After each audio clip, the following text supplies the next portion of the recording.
धान किणारे दुर्नीति अभियोग आनी वरिष्ठ कांग्रेस नेता नरसिंह मिश्र सरकारी बाबू एवं मंत्री मिसी चाषी को शोषण करुवा अभियोग कर सारा राज्य में धान किणारे दुर्नीति होता कहते कटनी छटनी हेबना बोली सरकार कहते एबे केमिति कटनी छटनी चली से प्रश्न कर सरकार चाषी 3100 टंकार अधा धान किणुंट बाकी धान चाषी कौन कर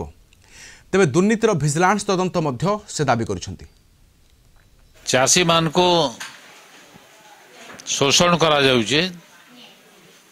सरकारी कर्मचारी मानकर द्वारा सोसाइटी सेक्रेटरी मानकर द्वारा मिल मालिक मानकर द्वारा मंत्री मानकर द्वारा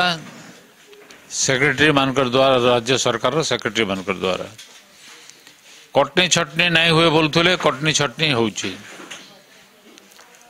3100 टंका दमु बोलुले किंतु सबु धान नहीं घिनिकी अधा धान घिनुचन प्राय जार द्वारा 3100 रे जेतकी लाभ हवा बाकीटा जेते डिस्ट्रेस सेल हवा सेत्रु अधिका तांकर क्षति हो जिवा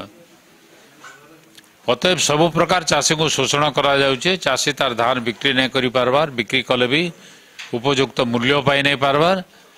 जार लागे कि चाषी माने असंतोष अछन एवं जदि इतार शीघ्र समाधान नहीं हुए ताहले तीव्र आंदोलन हवा एवं फलाफल लगी सरकार दायी रहे।